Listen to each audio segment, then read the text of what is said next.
अंतिम निर्देश। वर्धमान स्वामी के शासन में हमसे विरक्त और उनकी पावन पीयूष देशना हम सभी के लिए परम उपकारी।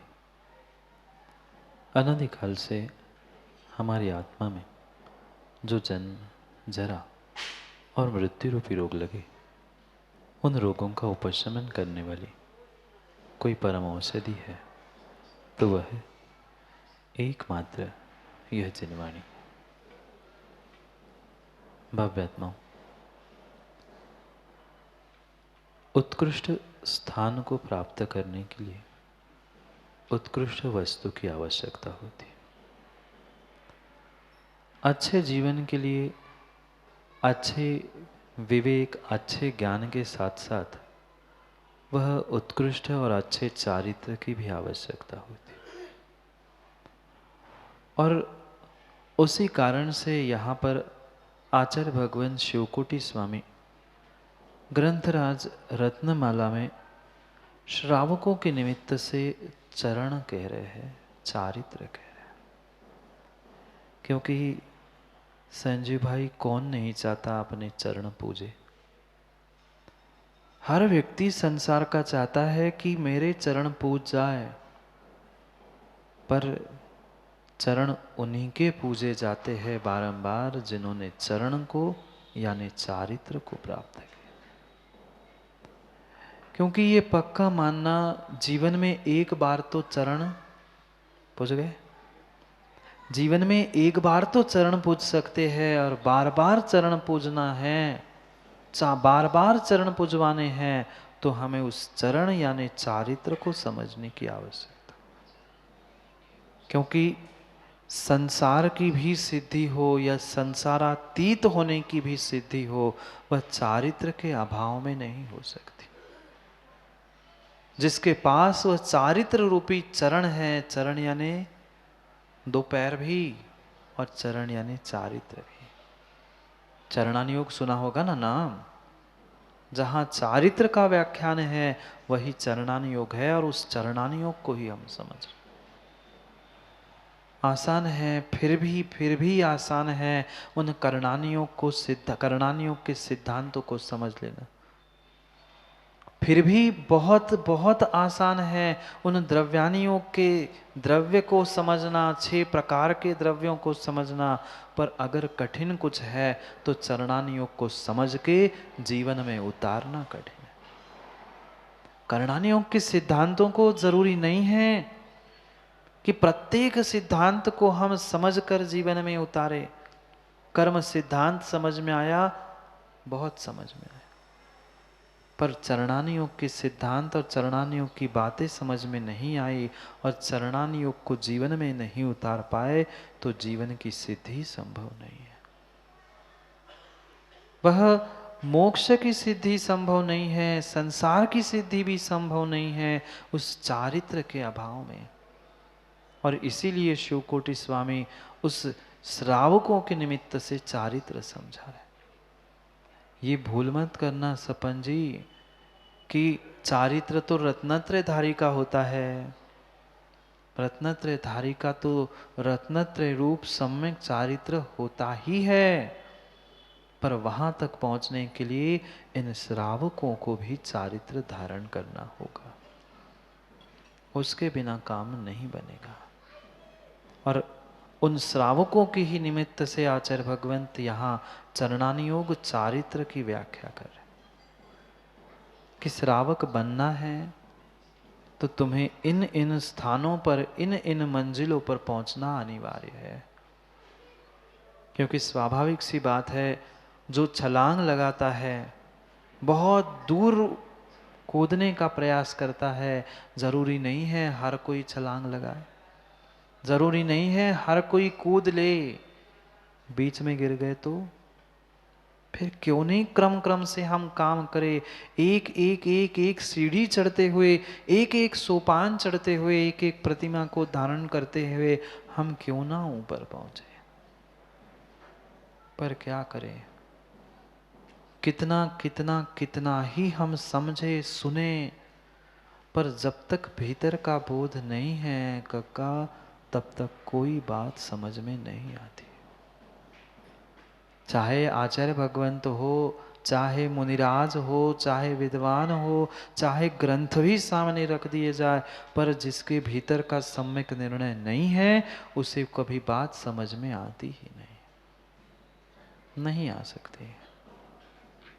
आप सभी जीवन जीते हैं ना? सभी जीवन जीते हैं। क्यों माताओं? जीवन जी रहे हैं ना?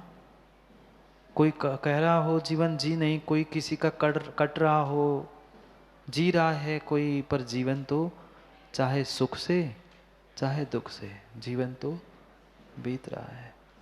और उस जीवन बीतने के लिए, जीवन जीने के लिए कितनी आवश्यकता थी, कितनी आवश्यकता थी। राकेश डॉक्टर आप कह दो कि रोटी कपड़ा मकान इसकी आवश्यकता थी, श्रावक को मान लिया, पर कितनी कितनी रोटी, कितने कपड़े और कितनी मकान की आवश्यकता थी।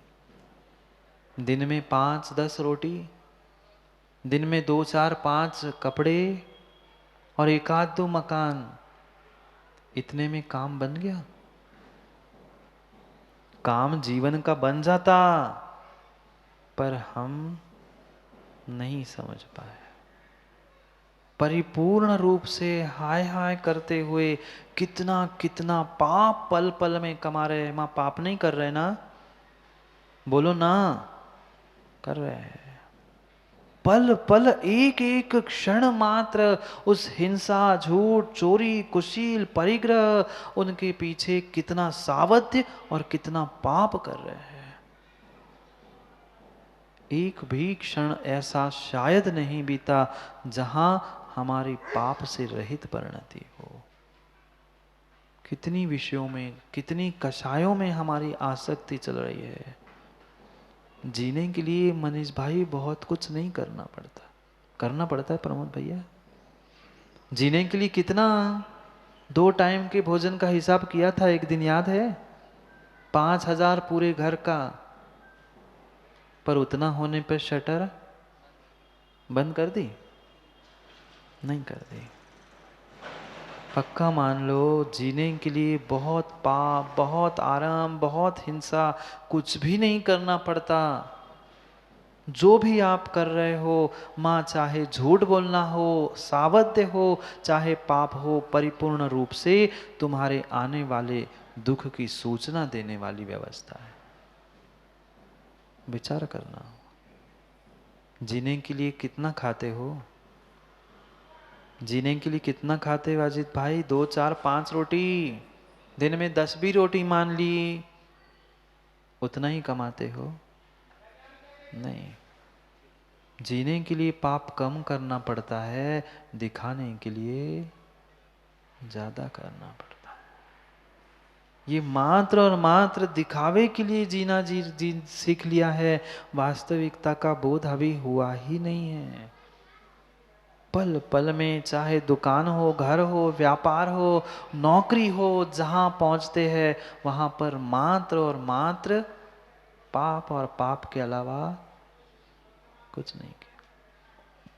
पल पल वह हिंसा, परिग्रह, इसके अलावा और कुछ भी तो नहीं सोचा। क्या घर में मां हिंसा नहीं होती? व्यापार में, व्यापार में, नौकरी में?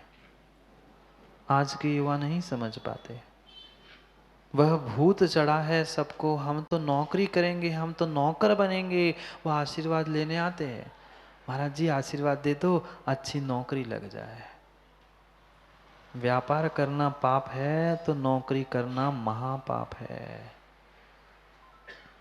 विचार करो, क्या वह नौकर की स्थिति होगी? नौकर करते करते, नौकरी करते करते कभी ऐसे परिणाम नहीं होते कि बस अब बहुत हो गया, अब छोड़ दूं? कभी उस बॉस के प्रति जो जिसकी आज्ञा माननी पड़ रही है, उसके प्रति कैसे भाव होते हैं? रुकना तो होता है पर जाना पड़ता है। ये संक्लेशता हिंसा नहीं है? क्या वहां झूठ बोल के पाप नहीं कर रहे हैं? कर रहे हैं। आचार्य महाराज तो यहाँ समझा रहे हैं, तुम व्यापार भी कर रहे हो तो सोच समझ के करो, तुम धन भी कमा रहे हो तो सोच समझ के करो। हाय हाय करके पैसे कमाने से पैसा आने वाला नहीं है। क्या करे क्या करे, आज के युवा और युवतियों को समझने की आवश्यकता है। अगर तुम घर में पिता के तो मानते हो, घर में पिता की माँ बाप की तो मान नहीं रहे, और उस बॉस के सामने हाथ जोड़ के खड़े, जी साहब जी साहब। विचार करो, कितनी कितनी हिंसा कर रहा है, कितना आरंभ सारंभ कर रहा है व्यक्ति, स्वयं को सोच में समझ में नहीं आ रहा है। कहाँ मिलेगा इसका फल? आरंभ का, सारंभ का और परिग्रह का फल कहाँ मिलता है? जानते हैं आप लोग?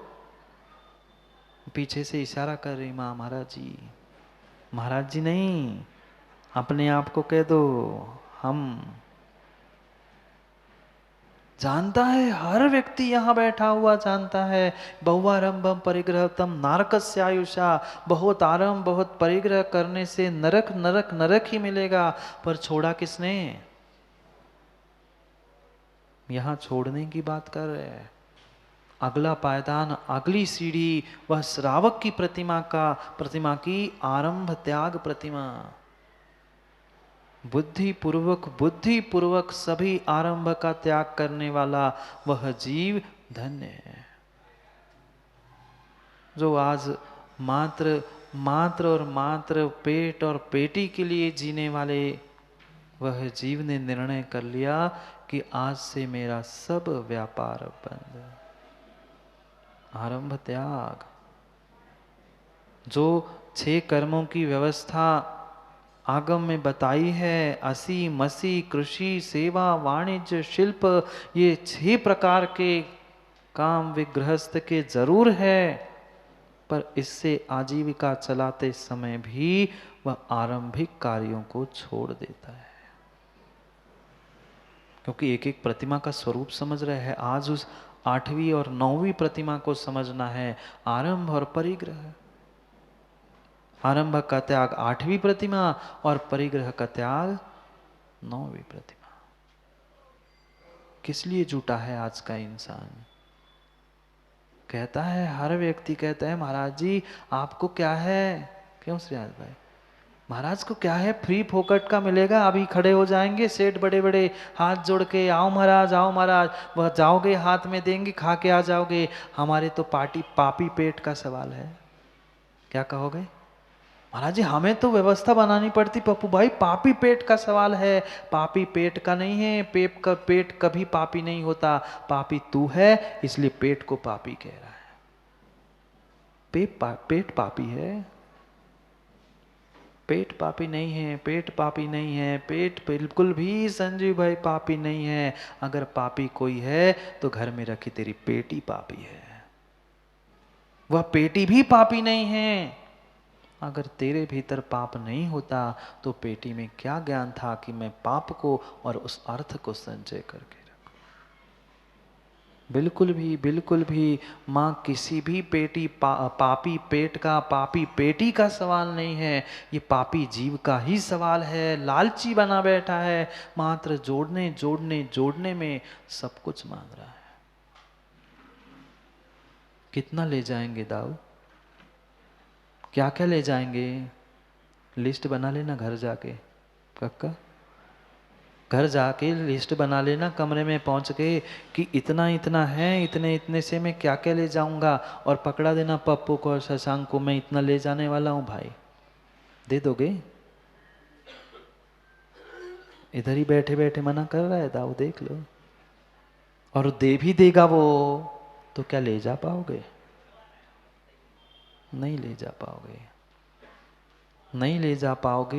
ये प्रमोद भाई वनवे है, और मात्र वनवे पर वह जैसे एक साइड से ही जाने को मिलता है, ऐसे ही वह एक वनवे है, और वनवे में डबल सीट भी नहीं चलता। सिंगल जाओ, कुछ भी साथ जाने वाला नहीं है। पर फिर भी व्यक्ति उस परिग्रह को जोड़ने में लगा है, कभी धन, कभी पैसा, कभी कुछ, कभी क्षेत्र, कभी वास्तु। जोड़ लो, जितना जितना ज्यादा जोड़ोगे उतनी उतनी ही पाप से नीचे नीचे तुम्हारी गति होगी।